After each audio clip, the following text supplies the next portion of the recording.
የብርሃን የሞባይል ባንኪንግ እንዲህ ተሻሽሏል፣ ይበልጥ ዘምኗል።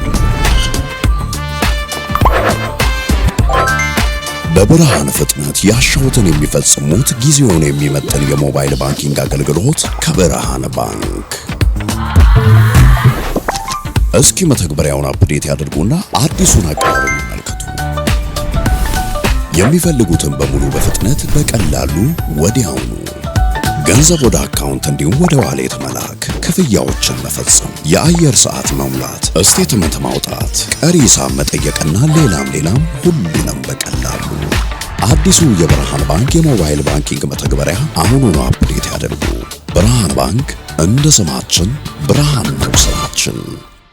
ሌላኛውን ጉዳይ ደግሞ እንመልከት። የሊሳንድሮ ማርቲኔዝ ጉዳት ማንቸስተር ዩናይትድን ተከላካዮች ላይ ፎከስ እንዲያደርግ ያደርገዋል የሚለው እናንሳ። ትኩረቱ የመሀል ሜዳ ተጫዋቾችን ማስፈረም ላይ ይመስል ነበረ፣ ግን ይሄ ጉዳይ ያሳስበዋል የሚለው እናንሳ። የዓለም ዋንጫ ፍጻሜ ላይ ተጎድቷል እና የማንቸስተር ዩናይትድ ደጋፊ ሆነሽ ጨዋታውን የምታዩ ከሆነ ይህንን አይነቱን ኤፒሶድ ብዙ ጊዜ አይተሽዋል። እድለኛ አይደለም በጉዳት። አይ ቲንክ ይሄ የዓለም ዋንጫ ያሳየን አንደኛው ነገር በጣም ከፍ ያለ ጥራት ያለው የመሀል ተከላካይ የዛሬ 3 ዓመት ተኩል በካታር አርጀንቲና የዓለም ሻምፒዮን ስትሆን ከነበረው ሚና በጣም ከፍ ያለ ሚና ነው የነበረው። ሁሉንም ጨዋታዎች ጀምሯል በዚህኛው የዓለም ዋንጫ። ከዛ ውጪ አሁን የዛሬ 3 ዓመት ምናምን የነበረው የዓለም ዋንጫ 2 ጨዋታ ብቻ ነበር የጀመረው። ከሜክሲኮና ከሆላንድ ጋር የነበሩትን ጨዋታዎች ብቻ ነበር የጀመረው። ከ7 ጨዋታ 2 ጨዋታ ብቻ ነበር የጀመረው። ኦታሜንዲና ሮሜሮ ናቸው የአርጀንቲና ብሔራዊ ቡድን ቁጥር 1 ተጣማሪዎች የነበሩት። ስለዚህ ሮቴሽን ኦፕሽን የነበረው ፍጻሜው ጨዋታ ላይ ለምሳሌ በጭራሽ አልተሳተፈም። ያ3-3 ያለቀው ጨዋታ ላይ። ይሄኛው የዓለም ዋንጫ ላይ ግን ከሮሜሮ ጋር የአርጀንቲና ብሔራዊ ቡድን ጀማሪ ነበር። በኳስ ቁጥጥር ጊዜ የሚሰጣቸው ጥቅም ከፍተኛ ነው። ቴክኒካል ችሎታው ከፍ ያለ ተጫዋች ነው። ጠቃሚ ጎሎች ሲያስቆጥር፣ ጠቃሚ ማጥቃት ሂደቶቻቸው ውስጥ ሲሳተፍ አይተነዋል። ያስታወሰን 2 ነገር አለ። አንደኛው ችሎታው ነው፣ ግልጽ የሆነ ማንም ሰው ማይጠራጠረው ችሎታው ነው። ሁለተኛው ያስታወሰን ነገር ግን የፊትነስ ችግሩ ነው እና ዩናይትድ ደግሞ የሚቀጥለው ዓመት የጨዋታ ዶዝ የሚበዛበት የውድድር ዘመን የሚኖረው ብዙ ጨዋታዎች ይጫወታል። እንደዚህኛው የውድድር ዘመን ከጨዋታ ብዙ እረፍት እየኖራቸው አይጫወቱም ተጫዋቾቹ። ቻምፒየንስ ሊግ መጨመሩ ብቻውን በሳምንት 2 ጨዋታ የማድረግ እዳ ይጨምራል። ቻምፒየንስ ሊግ ደግሞ እንደሚታወቀው ፎርማቱ ሰፋ ብሏል። ስለዚህ እስከ ጃንዋሪ ድረስ ነው የምትጫወቹ። 6 የነበረው ጨዋታ ወደ 8 ከፍ ይላል። ዩናይትድ በጥሎ ማለፍ ጨዋታዎች ላይ ባለፈው የውድድር ዘመን ከነበረው የበለጠ ርቀት መጓዝ አለበት፣ እንዲጓዝ ይጠበቃል። ስለዚህ የጨዋታዎች ቁጥር ይጨምራል። እንደ ባለፈው የውድድር ዘመን 40 ጨዋታ ብቻ አይሆንም። ስለዚህ ለተጫዋቾች በጨዋታዎች ጣልቃ 1 ሳምንት ነጻ ጊዜ በትንሹ አይኖራቸው ማለት ነው እና ይሄ ተጫዋች ፊት አይደለም ብዙ ጊዜ። ዩናይትድ ደግሞ በሱ ምክንያት ብቻ ሳይሆን በሌሎችም ተጫዋቾች ምክንያት ተከላካዩን ቸል ማለት ያለበት አይመስልም። የተከላካይ ዲፓርትመንት ለምሳሌ በቅርብ ጊዜ በፌብሩዋሪ 2025 የኤሲኤል ጉዳት በዛ የክሪስታል ፓላስ ጨዋታ ገጠመውና 10 ወር ነው ከሜዳ የራቀው። ኤሲኤል እንደዛ ነው 8-9-10 ወር ከሜዳ ያርቃል። በጣም የገጠመው ከባድ ጉዳት እሱ ነው። ግን ከዛ በፊት ደግሞ በመጀመሪያው የውድድር ዘመን የእግር ጣት ስንጥቃት ገጠመውና የመጨረሻዎቹን 3-4 ወራት አልተጫወተም። አይ ቲንክ ማንቸስተር ዩናይትድ በነዛ ወራት ተጫዋቹ ቢኖር ኖሮ ምናልባት ዩሮፓ ሊግ ሊያሸንፍ ይችል ነበር። ያንን የሴቪያን ጨዋታ ታስታውሺ እንደሆነ 2-0 ይመሩ ነበር። እሱ ተጎድቶ ወጣ። 2-2 እኩል አለቀ ጨዋታው። በሴቪያ ጨዋታውን አሸነፈ። ከሱ መውጣት ጋርና ከሱ ጋር የተጣመረው ራፋኤል ቫራን ሁነኛ አጣማሪውን በማጣቱ ምክንያት ከዛ በኋላ የማንቸስተር ዩናይትድ ባክላይን በመጨረሻዎቹ ጥቂት ወራት ጥሩ አልነበረም። የመጀመሪያው ሲዝን ላይ እንደዚህ፣ ሁለተኛው ሲዝንም ላይ 3 ወር ተጎዳ። 2024 ላይ ደግሞ ይሄ ሜዲያል ኒ ሊጋሜንት በሚባለው ጉዳት የማንቸስተር ዩናይትድ ጨዋታውን አሸንፏል። ግን የኤፍኤ ካፕ ፋይናል አልፎት ነበር። ወደ ዩናይትድ ከመጣበት ጊዜ ጀምሮ ከተጫወተባቸው የጨዋታዎች ቁጥር ይልቅ በጉዳት ሜዳ ውስጥ ያልነበረባቸው ጨዋታዎች ይበልጣሉ። ሲዝን ፕላን ታደርጊያለሽ ወይ? በሱ ነው አሁን ትልቁ ጥያቄ። ምክንያቱም ካለ ይሰለፋል። አይ ቲንክ ቤስቱ የማንቸስተር ዩናይትድ ተከላካይ እሱ ካሉት የማንቸስተር ዩናይትድ የመሀል ተከላካዮች በችሎታም በጥራትም በምን ከኳስም ጋር ያለ ኳስም ቤስቱ የማንቸስተር ዩናይትድ ተከላካይ እሱ። ችግሩ ደግሞ የጉዳት ሁኔታ የሚያሳስበው እሱም ብቻ ለመሆኑ ማቲያስ ደሊት የመጨረሻዎቹን 6 ወራት አልተጫወተም። 2 ሳምንት ብቻ ከሜዳ ይርቃል ምናምን ተባለ። ከኖቬምበር በኋላ ለዩናይትድ አልተጫወተም። በጣም አሳሳቢ ነው እሱ። ምክንያቱም በዩናይትድ ብቻ አይደለም የተጎዳው፣ በባየርንም በዩቬም የጉዳት ታሪክ ነበረበት። ሃሪ ማጓየር 1 ዓመት የኮንትራት ኤክስቴንሽን ተሰጥቶታል። በማይክል ካሪክ የአሰልጣኝነት ዘመን በጣም ድንቅ ነበር። ግን 33 ዓመት ሆኖታል። በእድሜ ገፍቷል። 33 ዓመቱ ነው። በዛ ላይ ደግሞ ማንቸስተር ዩናይትድ በተለይ በአጫወት በኩል የሚጠበቅ ትራንስፎርሜሽን አለ። የበለጠ በሀይ ላይን የሚጫወት የበለጠ ጨዋታ ዶሚኔት ለማድረግ የሚሞክር ቡድን ይሆናል። በሀይ ላይን የሚጫወት ከሆነ ለሃሪ ማጓየር አስቸጋሪ ነው። ደንበኛ የሳጥን ተከላካይ ነው። በዛ አይነት ስፔሲፊክ የመከላከል አይነት በጣም አስደናቂ ተጫዋች ነው። በቦክስ ዲፌንዲንግ የዩናይትድ ምርጡ ተከላካይ ነው። ግን የማንቸስተር ዩናይትድ አጫወት ኢቮልቭ በሚያደርግበት ጊዜ ለዛ ይሆናሉ። በተለይ በ33 ዓመት አንድ ሌላ ጥያቄ ነው። ሶስት ሲኒየር ተከላካዮች ጠቀስን አይደል? አሁን ከዛ ሌኒ ዮሮና ኤደን ሄቨን ናቸው ሌሎቹ የማንቸስተር ዩናይትድ የመሀል ተከላካዮች። ሌኒ ዮሮ 20 ዓመቱ ነው። አሁንም በጣም ወጣት ነው። በተለይ ለተከላካይ የበለጠ ብስለት ለሚጠይቅ ቦታ በጣም ወጣት ነው። 30 ጨዋታ ተጫውቷል። አንዳንድ ጨዋታዎች ላይ በጣም ጥሩ ተጫውቷል። አንዳንድ ጨዋታዎች ላይ በጣም ብዙ መሻሻል እንደሚቀረው ያሳየባቸው ድክመቶች ነበሩበት። ኤደን ሄቨንም እንደዚሁ 19 ዓመቱ ነው። እሱም ጥሩ የተጫወተባቸው ጨዋታዎች ነበሩ። ለምሳሌ ከቼልሲ ጋር በነበረው ጨዋታ 1-0 ማንቸስተር ዩናይትድ ባሸነፈበት ጨዋታ በጣም ድንቅ ነበር። ግን ሌሎችም ጥሩ የተጫወተባቸው ጨዋታዎች ነበሩ። ግን በፕሪሚየር ሊግና በቻምፒየንስ ሊግ የማንቸስተር ዩናይትድ ሬጉላር የመሀል ተከላካይ ይሁን ብሎ እሱን መጠበቅ ደግሞ በየ3 ቀኑ ወይ በትልልቅ ጨዋታዎች ላይ ገና ወጣት ለሆነ ተከላካይ አስቸጋሪ ይመስላል።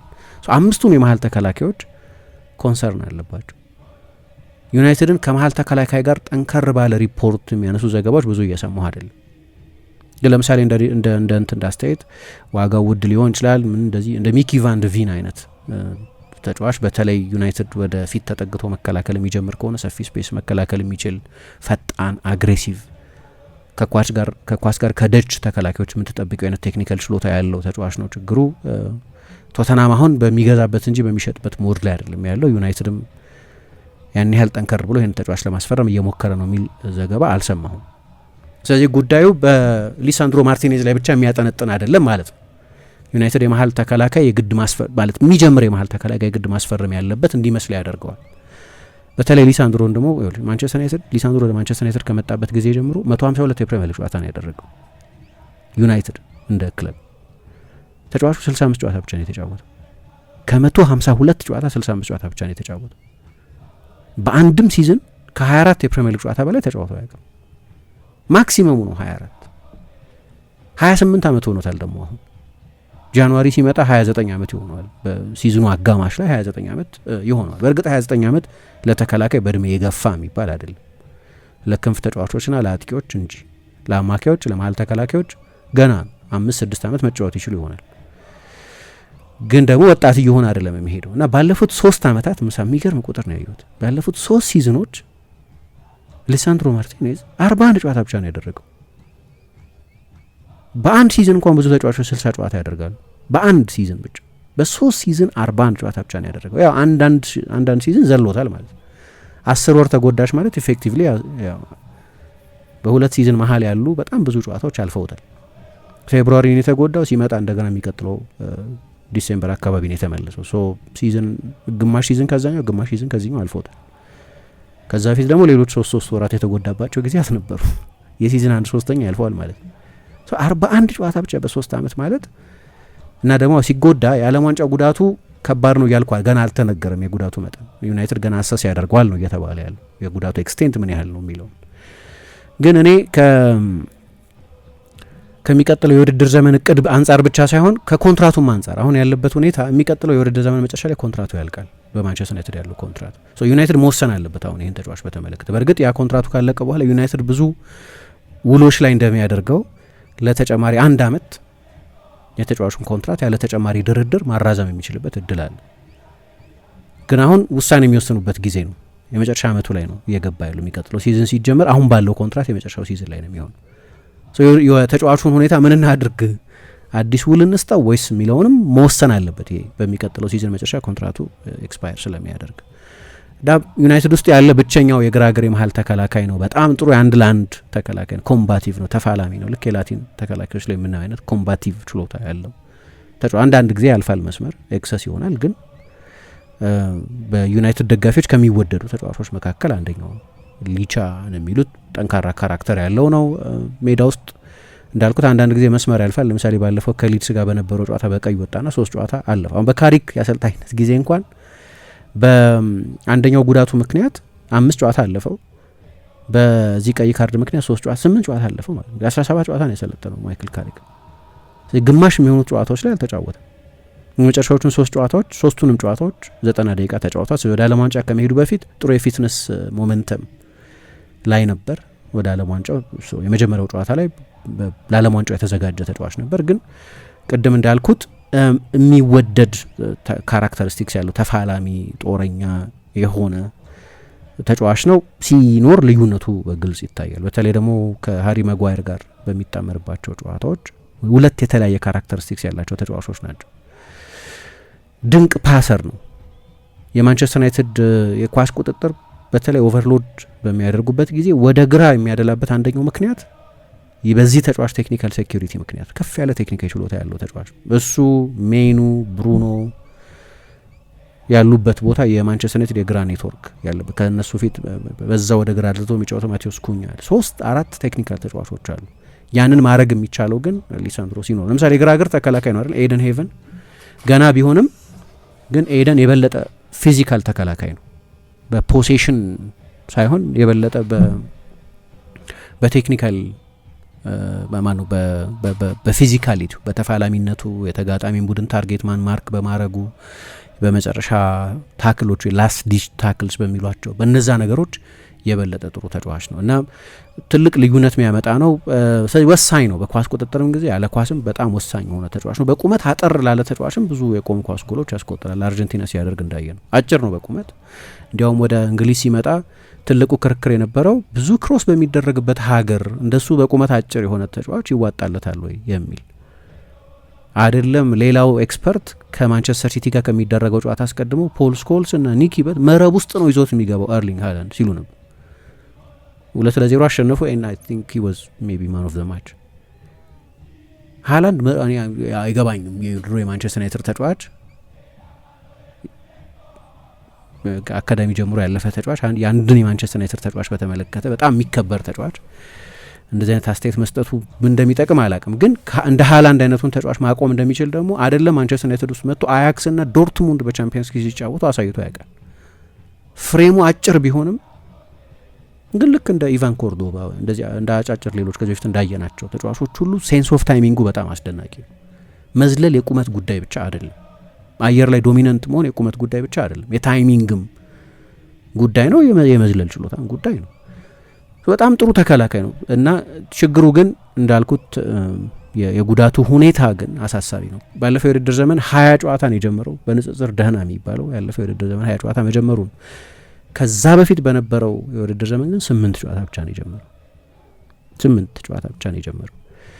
ስለዚህ ዩናይትድ አንዴ በሜታታርሳል፣ አንዴ በኤሲኤል፣ አንዴ በካልፍ በምን እየተባለ የተለያዩ ጉዳቶች እያጋጠሙት ብዙ ጨዋታዎች አንድ አይነት ጉዳት ብቻም አይደለም ነው፣ ብዙ አይነት ጉዳቶች ነው የሚያጋጥሙት። አንዳንዱ ግን የጉዳቱ መነሻ የሚመስለው ያጫወቱ አግሬሲቭ መሆን አግሬሲቭ ነው፣ ወደ ታክሎች የሚወርድ ነው፣ ወደ ፊዚካል በሆኑ የጨዋታ ክፍሎች ውስጥ የሚሳተፍ አይነት ተጫዋች ነው። በጣም አስፈላጊ ተጫዋቻቸው ነው። ዩናይትድ ግን አሁን ያው እኔ አዲስ የግራ ፉልባክ የሚያስፈልጋቸው ይመስለኛል። ምክንያቱም ልክ እንደ ሊሳንድሮ ሁሉ ሉክ ሾውም ከፍተኛ የጉዳት ታሪክ ያለው ተጫዋች ነው። ሉክ ሾው በሚያስገርም ሁኔታ ወደ ማንቸስተር ዩናይትድ ከመጣበት ጊዜ ጀምሮ ብዙ ጨዋታ ያደረገበት የውድድር ዘመን የተጠናቀቀ የውድድር ዘመን ለምን በደንብ ሪከቨር የሚያደርግበት ጊዜ ያገኛል። ባለፈው የውድድር ዘመን በተለይ ጉዳት ታሪክ ላለው ተጫዋች በሳምንት አንድ ጨዋታ ብቻ መጫወት አስፈላጊ ነገር ነው። ግን የሚቀጥለው የውድድር ዘመን የጨዋታው ዶዝ ይጨምራል። ዩናይትድ ሌላ ፉልባክ የለውም እዛ ቦታ ላይ ያው ትርጉም የነበረው የጨዋታ እድል ሲያገኝ የነበረን ባይሆን ወይ እንደዛ እንዲሆን በሚያስችል የአካል ዝግጅት ላይ የነበረን ባይሆን ማላሲ ያለቋል። ኖሚናል ቢሆንም የስኳድ አባል ነበር የነበረው። ወይ ዶርጉን ሪፐርፐዝ አድርገው የግራ ፉልባክ ማድረግ አለባቸው፣ የሙሉ ጊዜ የግራ መስመር ተከላካይ ማድረግ አለባቸው። በተለይ ደግሞ ካሪክ አሁን በሚቀጥለው የውድድር ዘመን የራሽፎርድ ጉዳይ ብዙ ወሬ አለበት እንደሚታወቀው ገና የተወሰነ አልመሰለኝም። አንድ ቦታ ላይ ሳይ አይ ፔፐር ላይ ወደ ቶተናም መሸጥ አይፈልጉም ተጫዋቹ። አሁን ለጊዜው ሲሪየስ ፈላጊው ቶተናም፣ ለቶተናም ለሌላ ቢግ ሲክስ ቡድን ተጫዋቹን መሸጥ አይፈልጉም የሚል ሪፖርት ወጥቶ የሚቆይ ከሆነ ምናልባት ዊድዙን ከራሽፎርድ ያገኛሉ። ስለዚህ እንዲያውም ዶርጉን የሙሉ ጊዜ ፉልባክ ለማድረግ እድል ይሰጣቸው ይሆናል። እና አማካይ ላይ ቢሆንም ኢንቨስትድ የሆነ አሁን አማካይም እኮ አላለቀም። አሁን ደግሞ የሚፈልጉት ፕሮፋይል ነጣቂ ፕሮፋይል። ምክንያቱም ያመጧቸው አሁን ያሏቸው 3 አማካዮች ሜኑን ቡድን ውስጥ ያለውን ተጫዋች ጨምሮ የበለጠ ይሄ ኦል ራውንድ አማካዮች የሚሏቸው ኦል ራውንድ አማካዮች ናቸው። መከላከሉንም ይችሉበታል። ግን ማንም ተጫዋች ቡድን ውስጥ ያለው አሁን ቴሌሞንስም አንድሬ ሳንቶስም ኮቢ ሜኑም የካሴሚሮ ታይፕ ተጫዋቾች አይደሉም። የግድ የካሴሚሮ ተተኪ መገዛት አለበት ማለት አይደለም። ለምሳሌ ፔዤ የካሴሚሮ አይነት ተጫዋች የለውም፣ ወይ ባርሰሎና የካሴሚሮ አይነት ተጫዋች የለውም። ዶሚናንት ቡድኖች ናቸው። ግን ስለዚህ የግዴታ የካሴሚሮ ተከታይ መፈረም አለበት ማለት አይደለም። ግን የበለጠ ደግሞ ስፔሻሊስት ተጫዋች ያስፈልጋቸዋል። አሁን የመጧቸው ተጫዋቾች የበለጠ ዩኒቨርሳሊስት ተጫዋቾች በመሆናቸው ምክንያት በሌሎችም ዲፓርትመንቶች ላይ ሁለተኛ ግብ ጠባቂ አምጥተዋል። አዎ ያስፈልግ ነበር ሁለተኛ ግብ ጠባቂ፣ በተለይ ባይንዲር እንደሚለቅ ስለሚጠበቅ እና ኦናናን በድጋሚ በውሰት ስለሰጡት፣ ስለዚህ የሴኔ ሎመንስ ተጠባባቂ ያስፈልግ ነበር።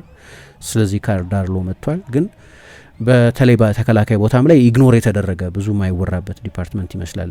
ሁሉንም ተከላካይ አንዳንዶቹ በእድሜ አንዳንዶቹ በፊትነስ ጉዳት፣ ምናልባት መዝራዊን እንደ መሀል ተከላካይ ኦፕሽን መቁጠር እንችል ይሆናል። ግን አይ ቲንክ የሙሉ ጊዜ የሲዝን የመሀል ተከላካይ ግን መሆን አይችልም። ከጨዋታ ጨዋታ እንደ ዩቲሊቲ ተጫዋች መጫወት ይችል ይሆናል እንጂ። ስለዚህ ዩናይትድ ትልቅ ውሳኔ የሚወሰንበት ጊዜ ይመስላል በኮንትራቱን ጉዳይ ላይ፣ በተከላካይ አዲስ ተከላካይ በማምጣትም ጉዳይ ላይ።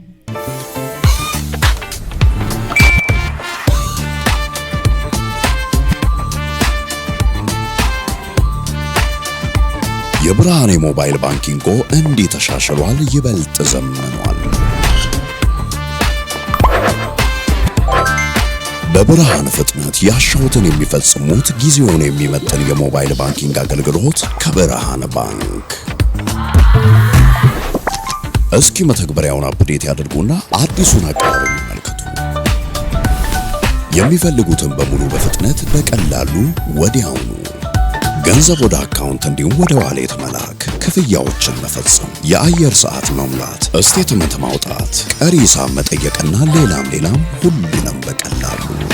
አዲሱ የብርሃን ባንክ የሞባይል ባንኪንግ መተግበሪያ አሁኑኑ አፕዴት ያደርጉ። ብርሃን ባንክ እንደ ስማችን ብርሃን ነው ስራችን።